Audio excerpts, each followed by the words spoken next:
que puede pasar en algunos casos, ¿no? Por ejemplo, en el COVID hemos visto que algunos profesionales usaban como analgésico y no era, más bien produce parálisis, depresión respiratoria.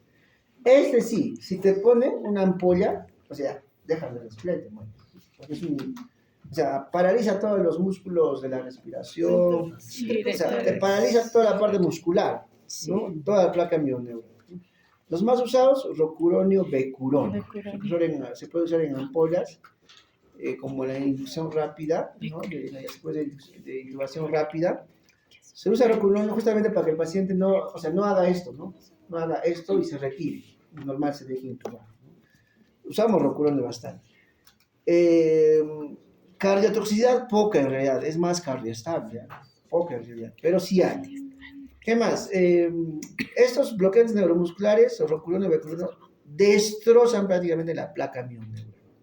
Por ejemplo, en los pacientes en UCI que hemos usado rocuronio, el rocuronio antes no se usaba.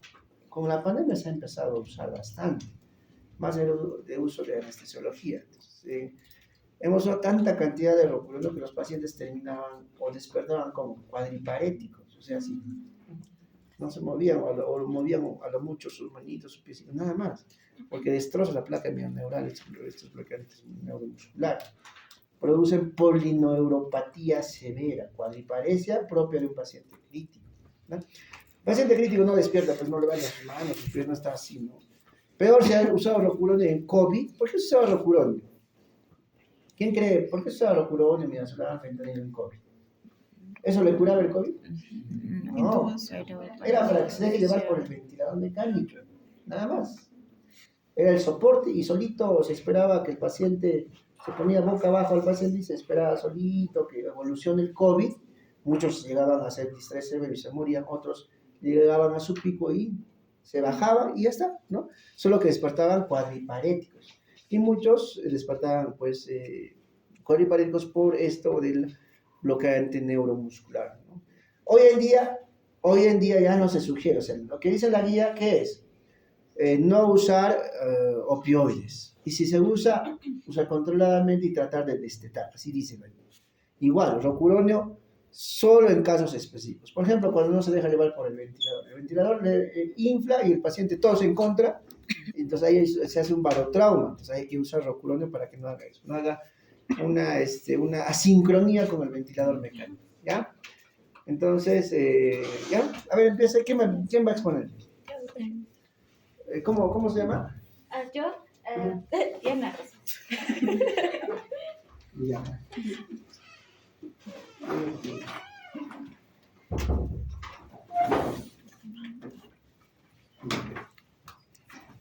Diana Rosas, ¿no? Sí, doctor. Ya, doctor, buenas tardes, compañeros, muy buenas tardes. En esta ocasión vamos a hablar sobre los bloqueadores neuromusculares.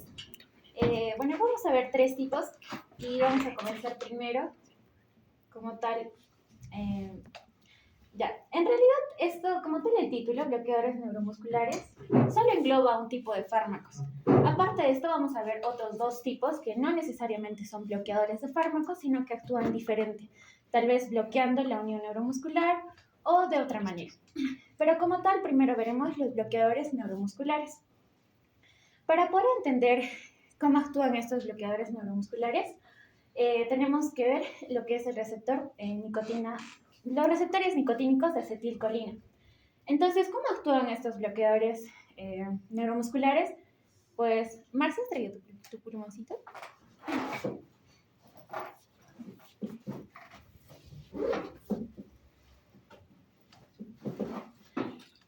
Ya, entonces solo tienen que recordar eso.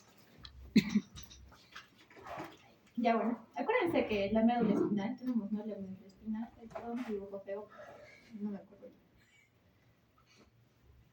Ya, esta es la médula espinal y esto es la sustancia gris, la que está en el medio. Entonces, de la sustancia gris, la parte anterior o el asa anterior, es de aquí de donde va a salir el soma de la neurona. Va a salir el soma de la neurona y el axón va a ir hasta el músculo. Ya, esto es el músculo. Entonces, ese axoncito va a llegar al músculo y ahí va a soltar todos esos neurotransmisores, como es la acetilcolina, por ejemplo, para que pueda contraerse este músculo. Pero en este músculo, exactamente para los bloqueadores neurotransmisores, para los bloqueadores neuromusculares, en la placa motora van a haber receptores de acetilcolina, y que al recepcionar, por ejemplo, receptores de acetilcolina. Entonces, cuando estos receptores de acetilcolina van a agarrar la acetilcolina, es cuando recién se va a producir toda la cascada para que haya una contracción muscular. Entonces, estos bloqueadores neuromusculares, por ejemplo, alguno de ellos va a competir para unirse a ese receptor de acetilcolina. Alguno de ellos va a ser igual que la acetilcolina y va a también a producir una contracción muscular, pero lo vamos a explicar poco a poco. Ya. Entonces, eso quería que se acuerden. Entonces, ¿qué son los receptores nicotínicos de acetilcolina? Son básicamente mediadores de la neurotransmisión postsináptica en la unión neuromuscular, como les decía. Y estos van a modular la liberación de neurotransmisores desde los sitios presinápticos. O sea, como les decía, van a modular la entrada de acetilcolina para que se pueda contraer el músculo, ¿ya? ¿Cuál es la estructura de los receptores nicotínicos? Estos van a ser pentámeros porque van a estar compuestos por 5 subunidades.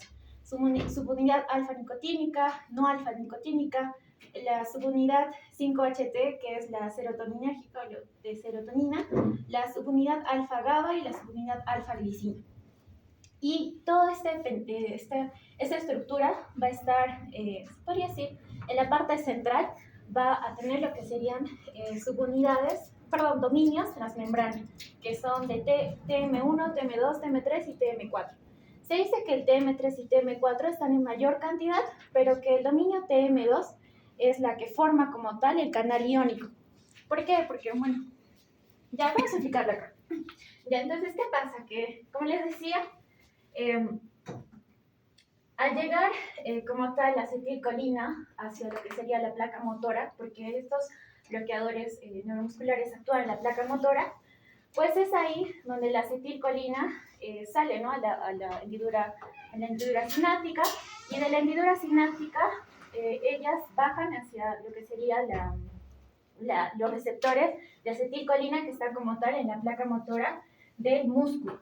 Entonces, es ahí cuando la acetilcolina se une a lo que serían los sitios de recepción de estos receptores nicotínicos, que básicamente son los alfa. En los alfa es donde se van a unir esa acetilcolina, en los dos lados, y ahí tienen que estar a la misma vez.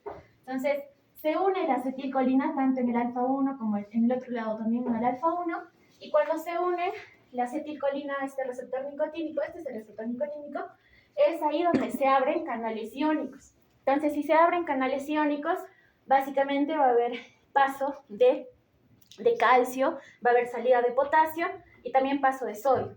Entonces, ¿esto qué va a hacer? Que se produzca una contracción muscular como tal.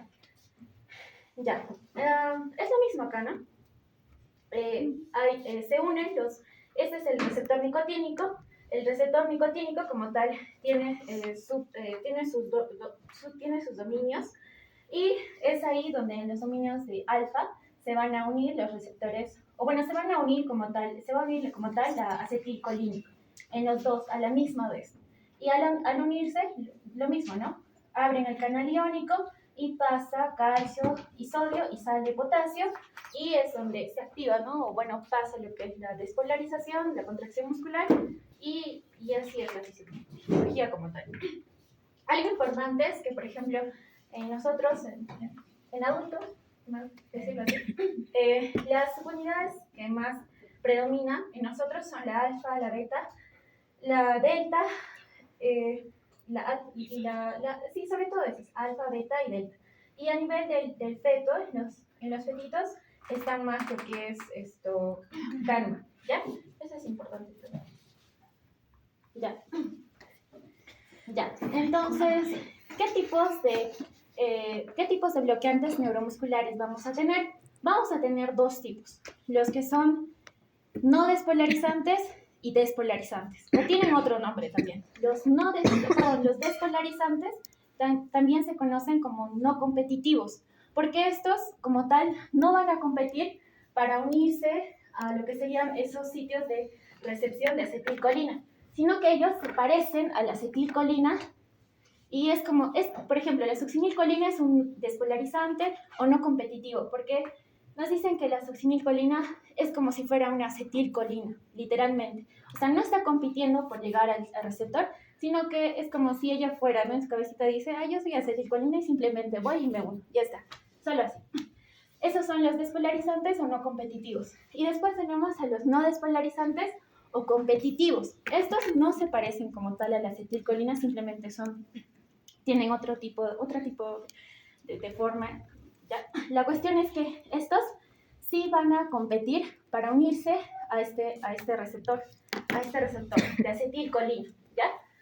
Por eso es que se les llama no despolarizantes o competitivos. Dentro de ellas tenemos, por ejemplo, los aminoesteroides, como el pancuronio, el rocuronio, el becuronio, el pipercuronio, y los bencilisoquinolinas, que es el atracurio, cisatracurio, vivacurio, doxacurio y del tubocurarina. Esto es importante, esa clasificación, está bonita. Ya, entonces, bueno, lo que les decía, ¿no? Acá tenemos el mecanismo de acción de esos dos tipos. Entonces, esta es con relación, por ejemplo, a los no despolarizantes o competitivos.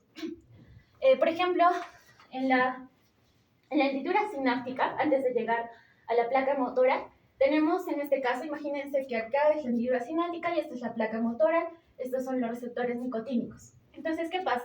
Acá tenemos la acetilcolina y este amarillito de color amarillo es el bloqueador no despolarizante competitivo.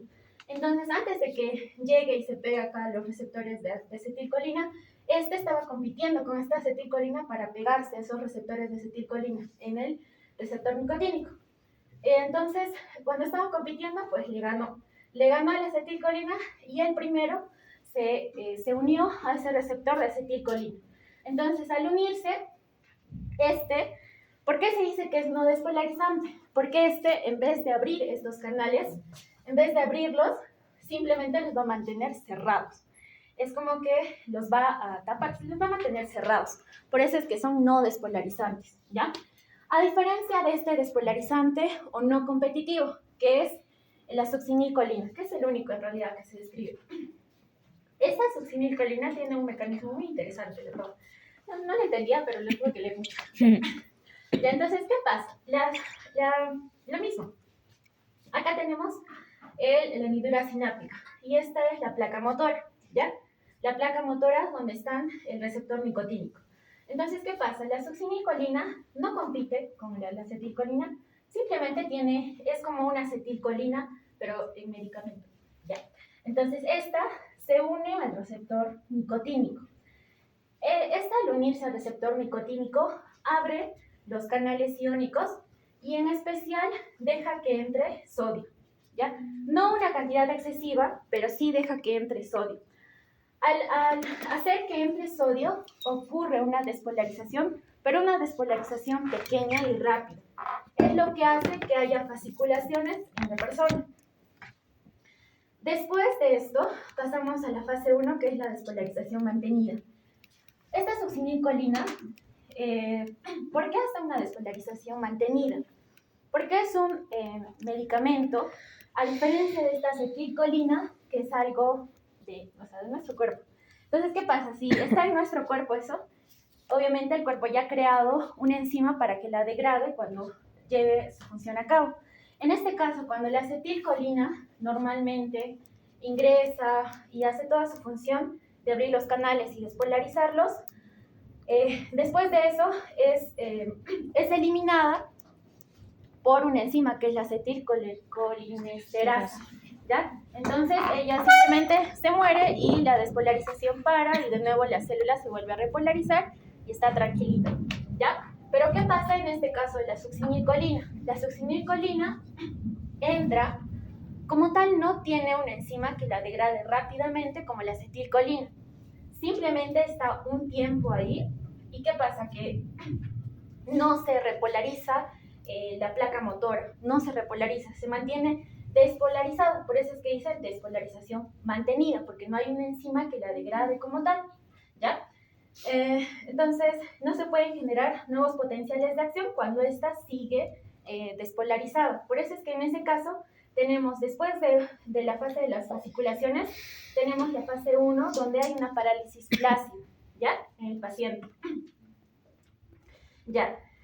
Después de un tiempo, esta succinilcolina se va a desensibilizar. O sea, poco a poco, como es un fármaco, entonces poco a poco se va a desensibilizar a través de una enzima que viene del hígado, que no me acuerdo, pero vamos a hablar después. Era no me acuerdo, ahorita les digo. Pero es una enzima que se sintetiza. Butilcolina. Ajá, butilcolinesterasa, gracias. Es una enzima que se sintetiza en el hígado y cuando ve que la succinilcolina ahí está haciendo todo su trabajo ahí, viene y dice, ya, te voy a eliminar. Y le elimina recién. Pero eso es durante un tiempo, o sea, tiene que pasar un tiempo para que recién le elimine. Por eso es que al desensibilizarse la succinilcolina por esa enzima que viene del hígado, pasamos a la fase 2.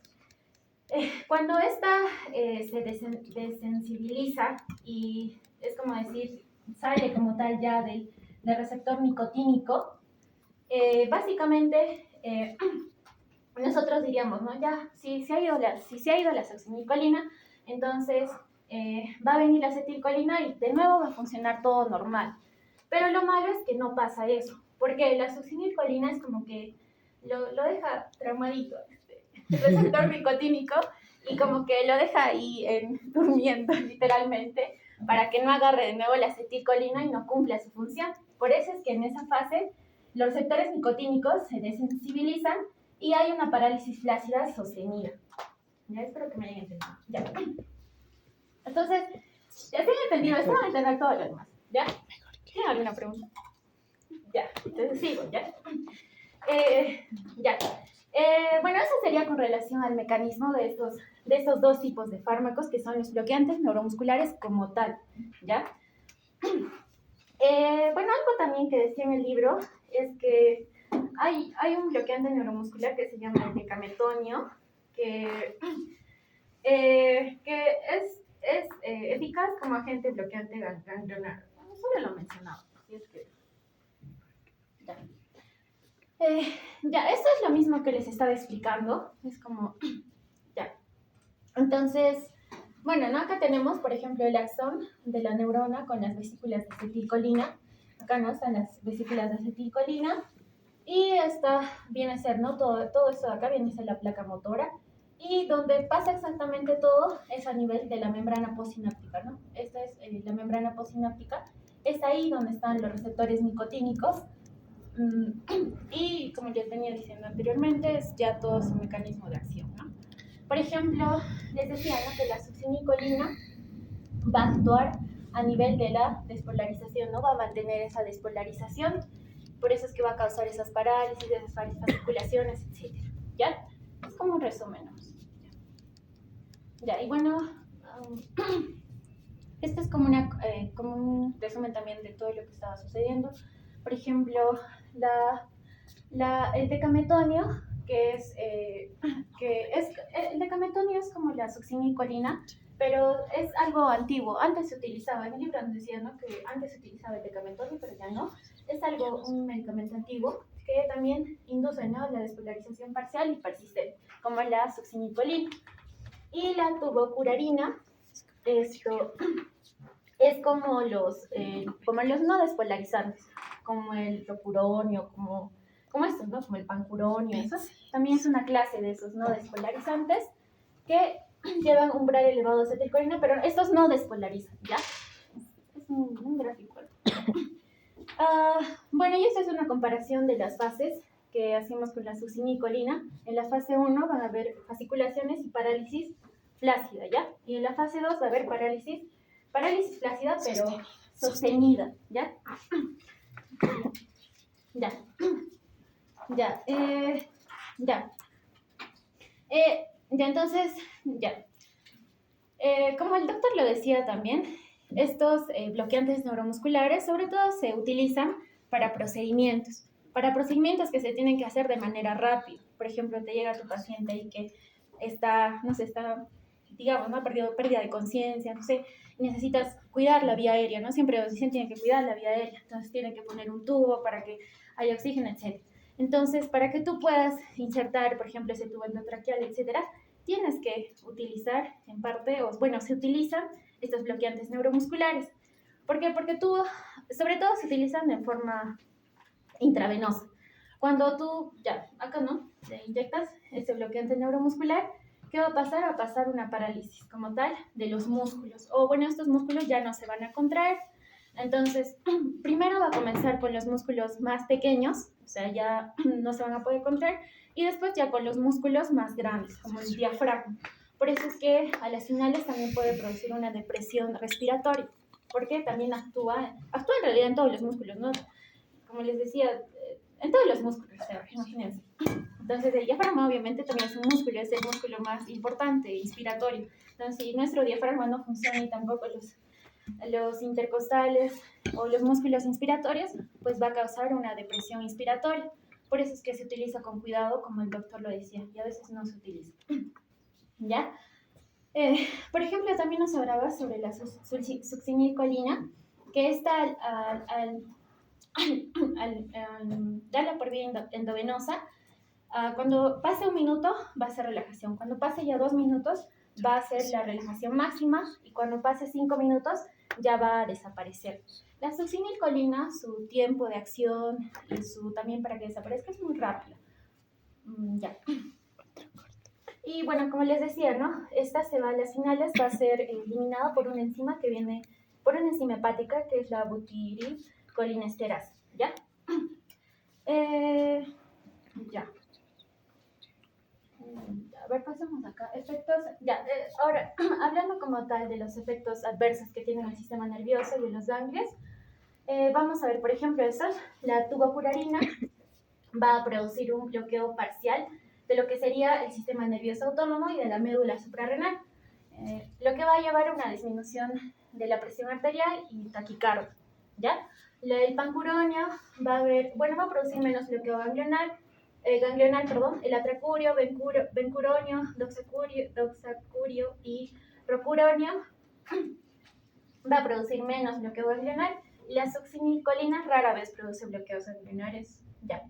Y el reflejo cardiovascular, con respecto a los efectos cardiovasculares, el pancuronio va a activar lo que es la acción vagolítica y va a bloquear los receptores muscarínicos. Por tanto, al bloquear los receptores muscarínicos, como no sé si se acuerdan, pero los receptores muscarínicos están en la vía parasimpática. Entonces, si tú bloqueas los receptores muscarínicos que están en la vía parasimpática, los cuales disminuyen la presión, disminuyen la frecuencia cardíaca, pues va a actuar la parte simpática. Por eso es que va a haber taquicardia. Y la succinilcolina va a estimular al ganglio vagal. Por eso es que si estimula el ganglio vagal, que es parasimpático, pues va a producir bradicardia, ¿ya? Y también estimula los ganglios simpáticos, los cuales van a producir, si es simpático, hipertensión y taquicardia. Solo relacionamos. Ya. Bueno, esto es más sobre la farmacología de estos medicamentos. Por ejemplo, con relación a la absorción, estos se van a absorber sobre todo en la parte, se van a absorber más cuando, de forma gastrointestinal, perdón, ¿ya? Y en realidad, para un inicio rápido, lo puedes hacer de forma intravenosa, pero también lo puedes hacer de forma intramuscular, ¿ya? La forma más adecuada. Pero si tú quieres hacer un inicio rápido, ahí ponerle entubar a tu paciente, etcétera, entonces lo haces de forma endovenosa o intravenosa, ¿ya? Que es más rápido. Ya. Eso no es tan importante. Con relación a la distribución, los fármacos de acción prolongada, como la tubocurarina y el pancuronio, van a tener un bloqueo que disminuye a 30 minutos después de su redistribución. Y muchas dosis, ya cuando le das mucha dosis de estos medicamentos, los tejidos se van a saturar, es lo que nos decía, por ende va a haber disminución de la redistribución en los tejidos, ¿ya? Y con relación al metabolismo y excreción, generalmente se van a metabolizar por el hígado y se van a excretar, por ejemplo, en el caso del atracurio, se van a degradar espontáneamente en el plasma y a lo que se conoce eliminación de Hoffman. No sé si Hoffman, ¿ya? La eliminación de Hoffman es básicamente una degradación a nivel del plasma. Entonces, por ejemplo, si tú le das a tu paciente atracurio, es porque tal vez tu paciente está con alguna falla hepática, ¿no? Hepática o renal.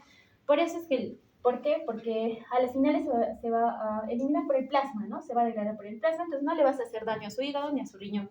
En cambio, la succinilcolina se elimina a través del hígado. Entonces, acá tienes que tener cuidado en pacientes que tengan enfermedades hepáticas, ¿no?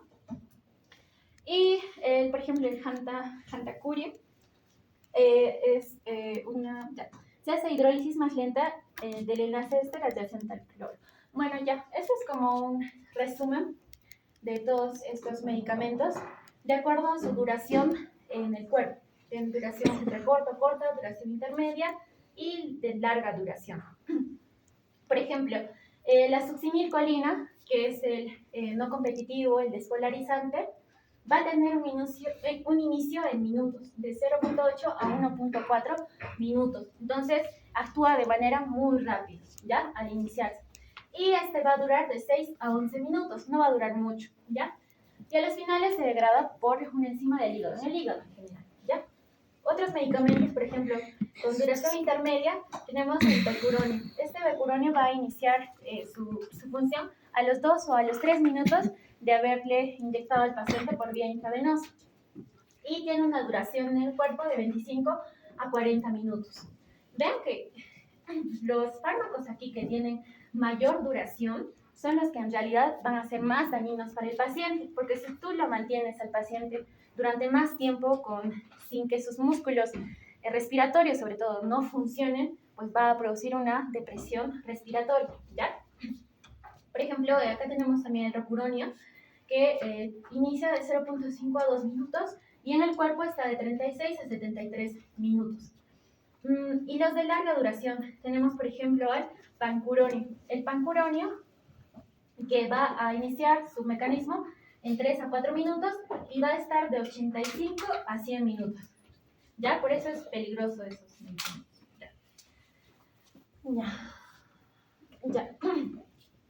Ya, entonces, ¿cómo debemos elegir qué medicamento darle al paciente o administrarle al paciente?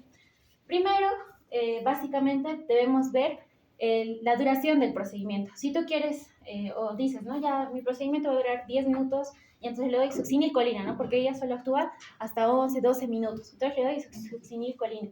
Pero digo, no, mi procedimiento es una operación larga, va a durar una hora y media. Entonces le doy, no sé, pancuronio, otros que duren ese tiempo, ¿ya?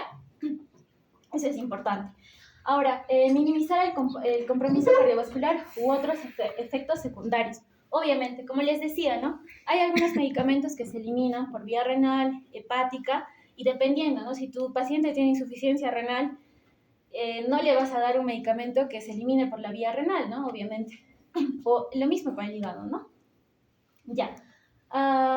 Ya. Características útiles para distinguir efectos secundarios, comportamiento farmacéutico. Bueno, es algo también parecido a lo que les decía. Por ejemplo, algunos agentes de naturaleza química, bueno, la naturaleza química del agente van a producir, ¿no? Son como efectos secundarios, lo que les decía en anteriores diapositivas.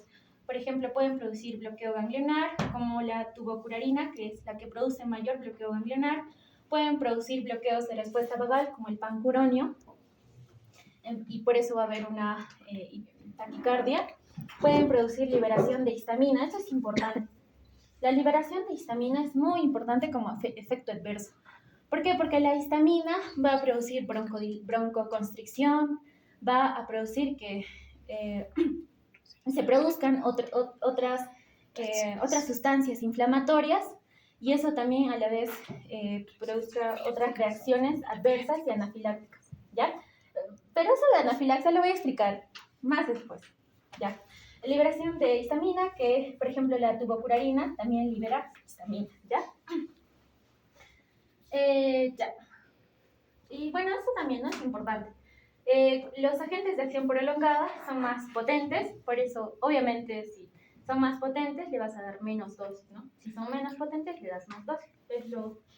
Es algo... Ya. Bueno, acá también están algunos efectos adversos de los fármacos. Por ejemplo, el pancuronio no libera histamina, es algo bueno. Por ejemplo, si tu paciente es asmático y tú quieres, no sé, ha venido porque ha venido con frío de la conciencia, por X cosas, entonces obviamente le puedes dar pancuronio, ¿no? Porque no produce histamina, porque la histamina produce broncoconstricción. Entonces, si tú le das otro medicamento que libere histamina, le vas a matar, pues va a tener una broncoconstricción y se va a morir. Ya, entonces, ahí, ¿no? El pancuronio no libera histamina, pero bloquea los muscarínicos, los receptores muscarínicos. Entonces va a producir taquicardia, ¿ya? Por ejemplo, el becuronio y el rocuronio no producen taquicardia y son seguros cardiovascularmente. Ahora también tenemos el atracurio, produce esterasas y su degradación es por la vía de Hoffman, así se llama, degradación de Hoffman. Entonces, como les decía, si su paciente tal vez tiene alguna enfermedad renal crónica, asociada tal vez a una enfermedad hepática, entonces es mejor que le apliques atracurio, ¿no? Y también dice, ¿no? Es útil en insuficiencia renal, por eso, porque les decía, ¿no? El migacurio es hidrolizado por colinesterasa y tiene una acción corta.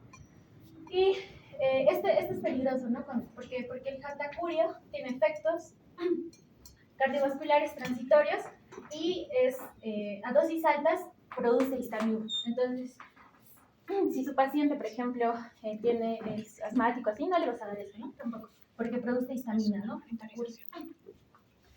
Ya. Bueno, esto también es un resumen. Bueno, este es el resumen que les mostré anteriormente, pero esto se relaciona con esto porque depende, ¿no? Depende de la dosis que le das. Como les decía, si su medicamento, en este caso si su bloqueador neuromuscular, va a ser más potente y va a estar durante más tiempo, 1 hora, entonces obviamente le vas a dar una dosis más pequeña, ¿no? Una dosis más poquita, ¿ya?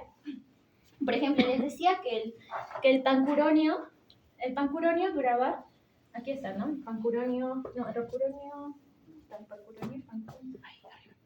el pancuronio duraba de 85 a 100 minutos. Entonces, como dura bastante tiempo, entonces le vas a dar una dosis poquita. ¿Cuánto le vas a dar?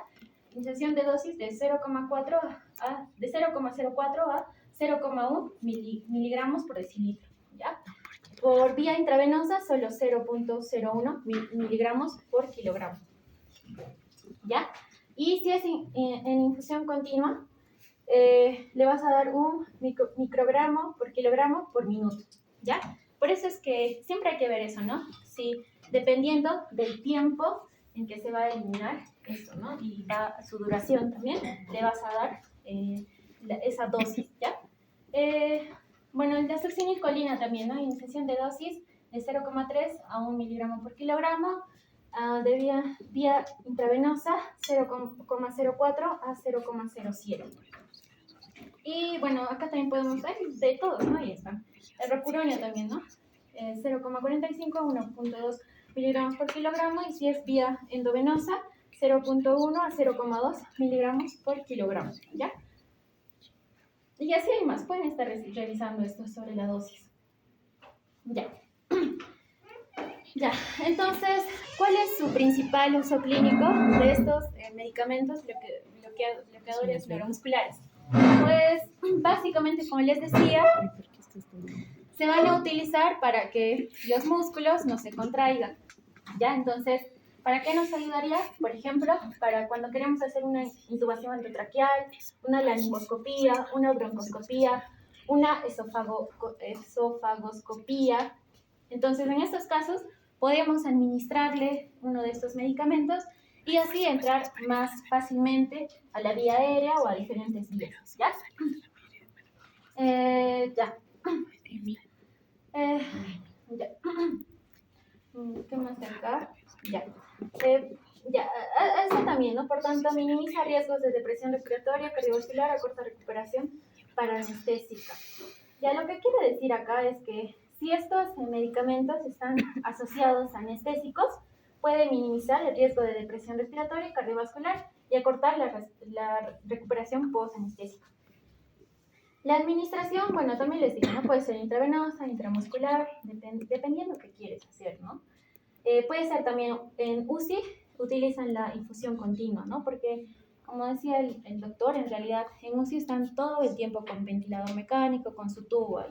Entonces, para que tú lo mantengas relajado, para que mantengas esos músculos relajados y no se contraigan, pues vas a tener que infundirle, ¿ya? Por eso es que se utiliza en UCI, de forma continua, ¿ya? Ya. Ya eso es también como un resumen de los medicamentos como tal. Bueno, acá tenemos, ¿no? Los bloqueadores neuromusculares, los competitivos o no despolarizantes y los despolarizantes, ¿no? Como la succinil, succinil colina, perdón, ya me estoy olvidando. Ya. Los competitivos tienen un efecto de relajación. Ya. Y por ejemplo, la succinil colina tiene un efecto de potenciación de acción, ¿no? Porque va a despolarizar. Bueno, acá también hay otros agentes, como los anticolinesterasa. ¿Qué pasa cuando te excedes de la dosis de, por ejemplo, de succinilcolina o de pancurio o de todos esos bloqueadores neuromusculares? Pues se podría decir que para que saques de ese bloqueo que se está dando por estos bloqueantes neuromusculares, puedes utilizar la neostigmina. Es como un agente, como dice ahí, anticolinesterasa. ¿Qué pasa? La neostigmina básicamente va a hacer que se bloquee la eliminación de la acetilcolina, porque va a bloquear la enzima acetilcolinesterasa. Entonces, no se va a eliminar la acetilcolina y va a haber bastante acetilcolina en la hendidura sináptica y los receptores nicotínicos van a coger esa acetilcolina y van a poder funcionar y contraerse de nuevo. Y es así como puedes tener un efecto reversible cuando tú les das, por ejemplo, una dosis alta de estos medicamentos. Porque como ya les dije, si no cuidan la parte respiratoria, los músculos inspiratorios, entonces su paciente puede terminar con una depresión respiratoria, ¿ya? Entonces un antídoto, entre comillas, podría ser una neostigmina, ¿no? La neostigmina, ¿ya? También los antagonistas muscarínicos pueden ayudar en la prevención de la bradicardia, ¿ya? Bueno, interacciones con otros medicamentos, por ejemplo, los antibióticos y los anestésicos inhalatorios, como tal, también van a producir un bloqueo neuromuscular. O sea, es como, también están como que en esa función. Por eso es que no se les da tampoco con estos medicamentos, ¿no? Si tú quieres darle un bloqueo neuromuscular, no le puedes dar antibióticos ni anestésicos inhalatorios. Ya. Efectos adversos. Bueno, ya hemos hablado, pero hablamos más de esto. Ya. Ya, por ejemplo, pueden producir apnea prolongada. ¿Por qué apnea prolongada? Como les decía, van a estos bloqueantes neuromusculares van a bloquear o no van a hacer que se produzca la contracción de los músculos. Entonces, si el diafragma no se contrae, obviamente van a producir apnea prolongada. ¿Pero en qué caso? Sobre todo con la succinilcolina, porque la succinilcolina actúa de manera muy rápida.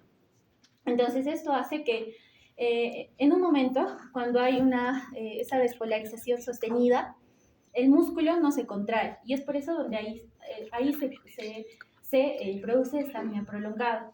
También puede producir colapso cardiovascular porque va a bloquear los receptores muscarínicos. Los receptores muscarínicos producen, ¿no? Lo que es...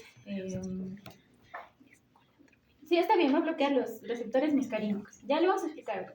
Después también produce la hipotensión, porque la histamina es por culpa de la histamina. Yo por eso les decía, acuérdense de los medicamentos que producen histamina, porque estos producen, por ejemplo, hipotensión. Aparte de eso, la histamina también produce broncoespasmo. ¿ya? Por eso hay que tener cuidado con pacientes que sufren de asma, etc. La histamina también produce eritemas y también la histamina está relacionada con la anafilaxia. Pero ya lo vamos a explicar ahorita. Todos estos vamos a explicarlo cada uno, ¿ya? Ya.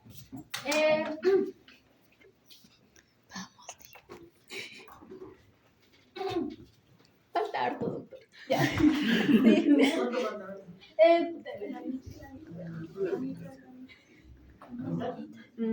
Estamos en la 12, son 33. Bueno, 32. ¿O no? 31. Te sumo. Ya, esto es muy importante, no puedo resumir. Ya. Ya.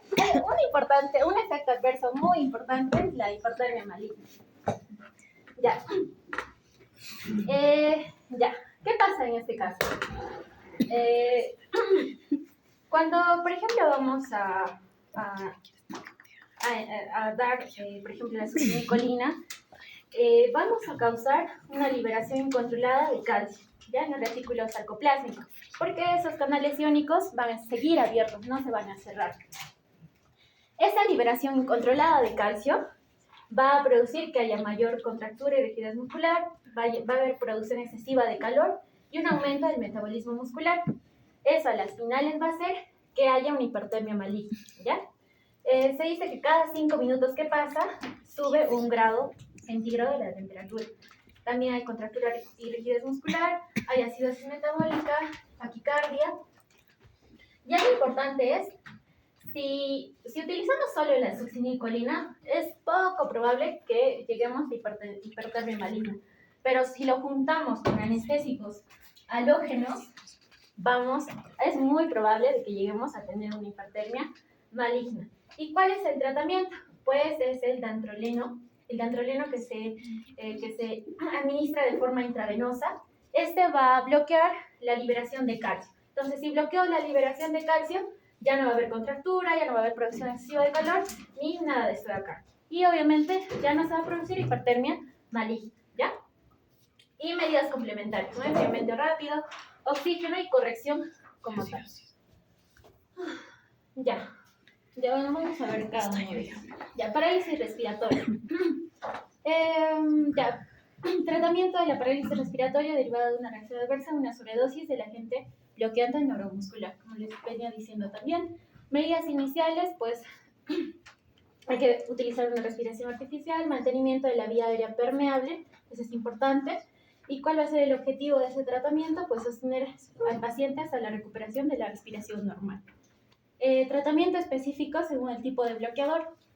Por ejemplo, si nosotros hemos utilizado bloqueadores competitivos y esto ha causado esta parálisis respiratoria, pues como les iba diciendo, uno de esos antídotos podría ser la neostigmina, ¿no? La neostigmina le puedes dar de 0.5 a 2 miligramos de vía intravenosa.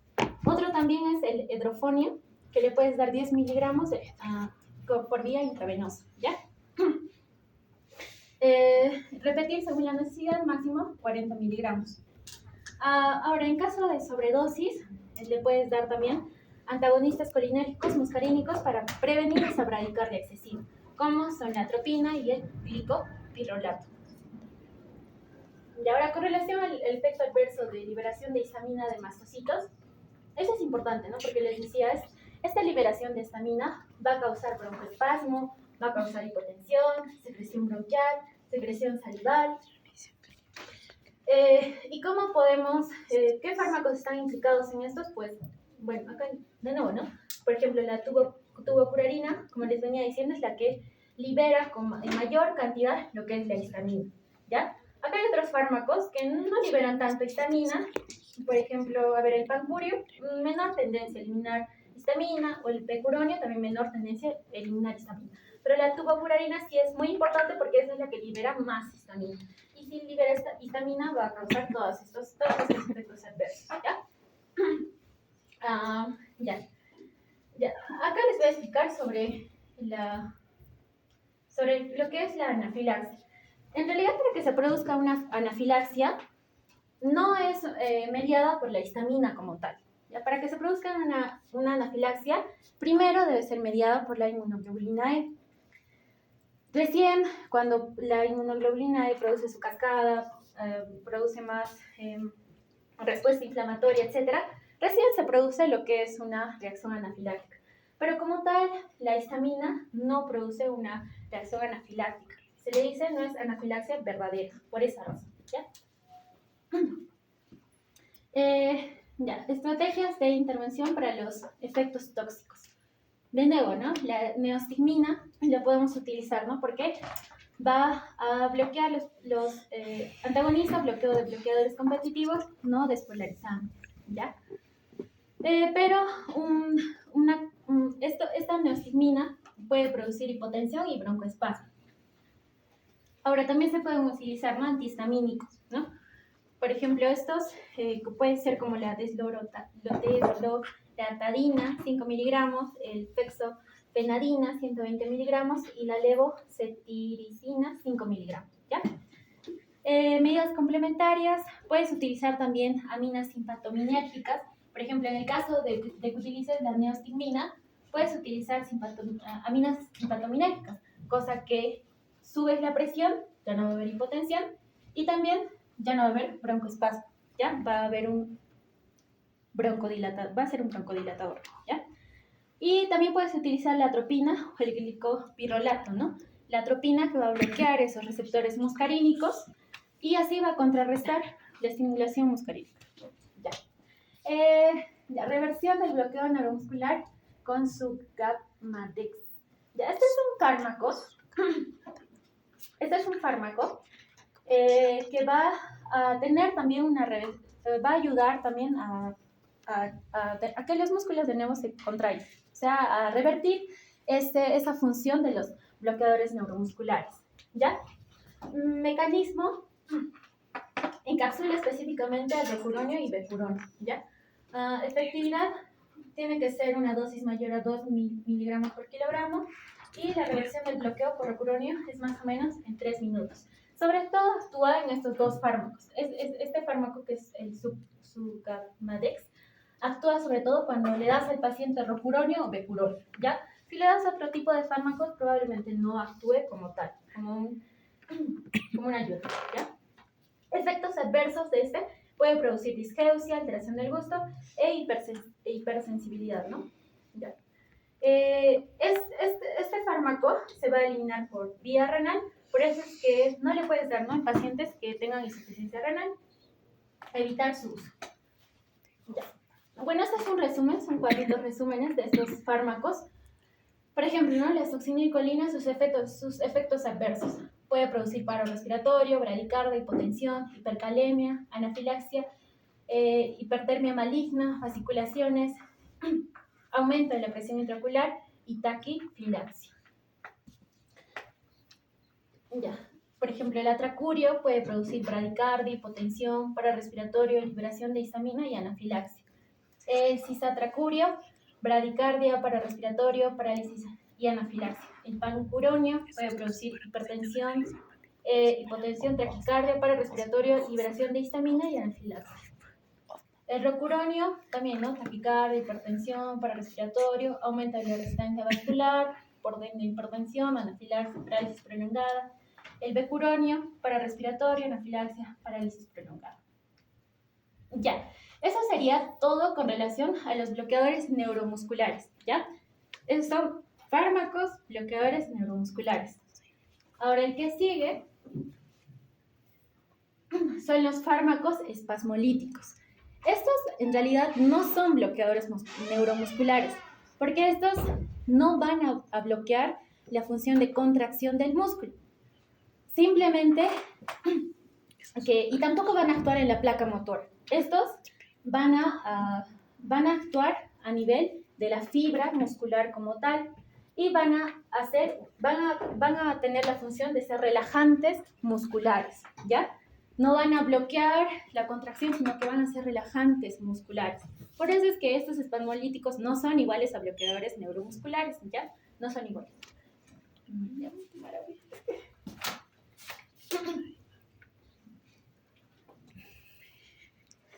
Me falta la... Ya. Ya, entonces, ¿cómo? Ahora, Rodito, vamos un poco al político, eso ya no creo que esté. Ah, ya, doctor. Está bien, está bien, está bien. O sea, si ya hemos hablado, estos son fármacos que tienen, o sea, una parte de su acción es relajante. Claro. No es, digamos, no es que actúan a nivel de tratamiento general, Motor. no tienen otro mecanismo de acción. Pásame a ver. Ya no digo esto, No, doctor. no, Ay, Dios mío. siguiente, eso ya hemos hecho. Claro. Siguiente. Entonces todo. Este es otro tipo, doctor. Otro tipo de fármacos. Sí, son. No, solo lo importante era los Bloqueadores. Ah, ya, doctor. Entonces está bien, ¿no? Has hecho todo. Ahí no vas, ¿ya? Siempre, pasa. Ya, estos son otros. Sí, son otros. Sigue. Sí, sí, más. Está bien. Y es un resumen. Es un cuadro resúmenes, doctor, de todos los fármacos. Ay, María, Ya. Sigue. ya no hay más. Ya, está bien.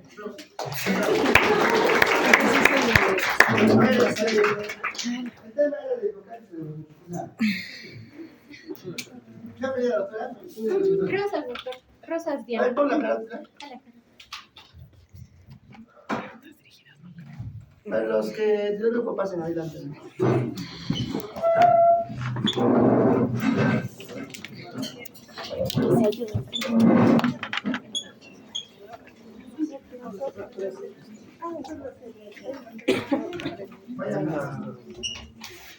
Vayan repasando.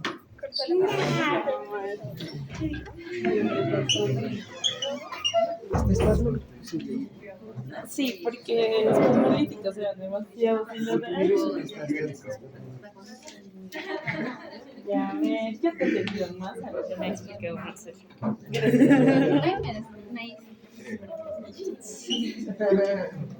No como otras. Gracias, Max. ¿Explicando o dónde? A ver, te pregunto. No, pero ese está bien. Para que, si mi paciente tiene Una tablet con Ay, ay, ay. con que Pero con los cuadros. No sé,